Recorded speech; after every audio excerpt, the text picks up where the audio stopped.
How are you hoping to use Deron tonight? Just use him in the backup role, get him out on the floor, and get him acclimated to what we're trying to do and who he is, the player, and what he likes to do. So it's going to be a process, and but we're looking forward to that process. How does it differ for Deron running a second unit, or at least having the ball a lot, versus Kyle learning the plays coming in off the ball? Well, he's going to have the ball in his hands. Kyle's more off the ball and, working off of screens and getting open. And Darren's going to have to, run the offense and get us in our sets. And he's going to pick up things quickly, which I know he can. So just having him here just to sustain leads when we get leads and, having that veteran leadership on the floor is going to be big for us. What's the biggest challenge, Ty, when you're bringing in new faces to the roster to kind of get them up to speed as quick as possible? Yeah, just, this late in the season, not having a lot of practices and having so many games in March, it's going to be tough. So we got to use our shoot-arounds, our practices, very thorough, just make sure we're teaching these guys what we're trying to do. And, when you pick up veterans, though, they've been around for a long time, so they can pick up things quick. What's your realistic expectations for as far as what they can contribute to this team going forward in such a short period of time? Oh, they contribute a lot. He can contribute a lot. And just like I said, having a veteran on the floor, when we get, 10, 12-point leads, to be able to bring up a veteran point guard in the game and he's be able to sustain the leads and, run the right sets, what we were looking for, when to pick the speed up, when to slow it down. So just having him around is going to be big for us. Ty, as the season has progressed, has your opinion on how much the top overall seed means to you, has that ever wavered? I mean, you always want to get home court, but not if it's going to cost you your health, So I'd rather be healthy, going into the playoffs, But we want to get the number one seed. If we can play for it, we can get it. We definitely want it, having, our best home court advantage with our team. We only lost one game, I think, last season in the playoffs at home. So, having our home fans is big for us, but we also want to make sure we're healthy going into the playoffs. You want to win every game, Ty, obviously, but when you're playing a team that's near the top of the conference, how much more important is it to beat those teams, just from a mental, psychological edge, if you see those guys in the playoffs? I mean, well, we had 2 good games with them earlier this season, and they're number 2 in the East right now. They're playing great basketball. Coach Stevens has been playing great, and so I know they're up for the challenge tonight as well as our team is. And it's a big game. 1 and 2, and if we win tonight, we get a tie break on them, and we get a little bit more cushion. So it's going to be a good game for us. What does Bogut bring to you, and when will he be on the roster to play? I'm not sure when he'll be on the roster, but he brings the physicality. A shot blocking presence, a guy who can pass the ball at the 5 position, and that's what we need. And how big a priority is it for you with Kevin down to still rest LeBron and get him off the leading minutes?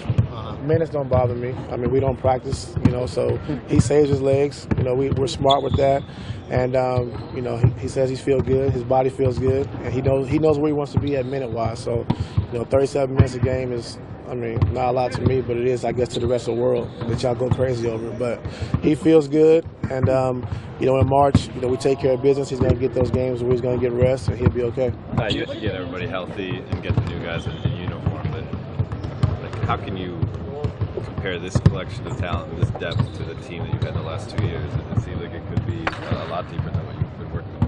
Yeah, we're pretty deep, and the biggest thing is just trying to get everyone to mesh together, and who plays well together, and who doesn't. So that's going to be the biggest challenge the next few weeks, especially getting JR back, and then when Kevin comes back. So it's going to be a process, but I'm pretty sure we can figure it out. How do you evaluate those groups? Because this new second unit, it's obvious to everyone, but do you use analytics? Do you use film study to see what groups are working the best together? Is it a field thing? You mean with D. Will coming in, or? Yeah, like when you start working on different lineups, how do you evaluate? Well, tonight, we're going to insert, D. Will 1, I guess you want to call him. Insert him tonight, and just seeing, out of the combination of RJ or D. Will 2, which one, works best with that second unit. So it's going to be a process, but I'm pretty sure we'll be able to pick it up. It's good to have talent, trying to work through these problems. Last 2 questions. Oh, it's great. This is why got my first opportunity with Doc, and Danny Ainge gave me the opportunity to have a chance to come and coach here, and it's where I built my career. So it's always great to come back and see faces and familiar faces. So it's great to be back here. Do you anticipate playing Kyrie and Deron together, and how compatible do you think they could be? At times, yes, we will. Not sure how we're going to do it with all the bodies we have with Korver, with Shump, when JR gets back. But we're going to try a little everything, so, just try to see what works. I know you have your fair share of injuries. It's been now Durant is out indefinitely. Is it disappointing that they may not be at full strength to be seen again? Is it disappointing? Or is it their competitiveness? I mean, you always want to play a team when they're healthy, but they took advantage of us when we weren't healthy our first time playing. So I mean, when you lose one of the top 2, top 3 players in the NBA, off your team, you have to adjust. And they're a great team, so I know they'll adjust, and they'll be ready when he gets back. More than most of the 82. How significant in your mind? For me, it's just about the process. We're playing good ball as a league. We want to continue that. It's a great building to be a part of, and versus a very good team. So look forward to the challenge. Ron, did you see Kevin Durant's injury last night? I did. Your thoughts, just thinking about him? I hope it's not serious, so we'll see what happens.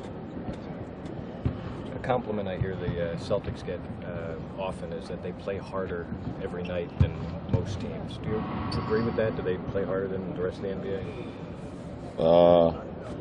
No, I think the whole NBA plays hard, and they're one of the teams that does that as well.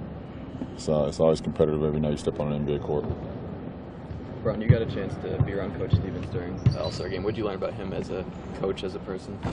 Well, you don't get to spend that much time. I mean, but I've always been complimentary of Coach Stevens, and ever since he came into the league, I admire what he did at Butler, and I think he's a great young coach in our league, and obviously it's showing, with this franchise. At this point in the season, are you paying attention to the standings and who's behind you guys? Who's coming? No, not me personally. No, it's all about me. It's about our team and our process. We come out and play our game every night, then things like that take care of itself. Ron, how do the new additions of Deron Williams and Andrew Bogut change things for you guys? It doesn't. It doesn't. Our process is the same. How can we get better every day and put ourselves in a position where we can compete for a championship? So it's the same storyline. What do they add to the roster? Depth, and we need it. LeBron, between the new guys and then when JR and Kevin are back in the hole, is this team better and deeper than the 2016 team? We don't know. Can't say that. 2016 won a championship, and for the most part, we had some little nicks and bruises, but we was whole, for the most part last year. So only time will tell. Do you guys have intellectual curiosity when a new guy comes in and you ask them about the teams they played for, the stuff they ran? Can you get information about Golden State Warriors or Andrew Bogut? We'll see. We don't know. At the end of the day, we played them enough. I mean, Bogut should probably give us something, but at the end of the day, we played them enough. We know what they run. But that's so far from now. I mean, we can't. You guys are so fascinated about a Cleveland Warriors matchup that is discrediting the rest of the league. We don't play them no more for the rest of the season. And if we're fortunate enough to even get through the East, and if they're there on the other side, then we'll see what happens then. But we don't play them no more this year as of right now. What role do you anticipate Deron Williams having for the rest of this season and then into the playoffs? He's going to be our backup PG, and he's going to run the show. We got a two-man group, with Kai and D-Will now, and the guys are going to run the show and get guys in position and put guys in position to be successful. He's not ready to play yet, obviously, but is it a lift just to see JR back on the road and back in with you guys traveling, that kind of thing? Absolutely. It's always great to have a familiar face around. Do you expect tonight's game to be played with a playoff atmosphere and intensity? It don't matter. For me, I play the game the same way every night. Don't change for me. It's never changed for me. I'm on 14 years, so like I said, it's a really good team, and you know, I know they're looking forward to the matchup. We're just looking forward to the process. You feeling better after being sick? I'm getting there. I'm getting there. Ron, what do you think Isaiah has added to carry him to the next level? You know, he's running the team. Yeah. You know, and he's always been able to score the ball ever since he was in high school. It's been real well chronicled. But you know, he's running the team now. You know, he's putting those guys in position. Coach Stevens has definitely, you know, been a bright spot for him as well. So he's a great piece. He's a great piece to have, and he's a competitor. He loves to compete every night. You can respect that. How remarkable has this season been? Can you put it into perspective, and would you put him in the race for MVP this year? I'm not a media guy. Sorry, it's not for me to talk about. I just like watching them play. Obviously, they wouldn't be in this position without him. You know, but I'm not in the media. Well, I actually am in the media, but I'm not in y'all media right now. I do my own thing. LeBron, having faced Bogut on the biggest stage a couple of times, what'd you learn about him as a competitor, as a player? He just likes to compete and do whatever it takes to help his team win. So, respect that.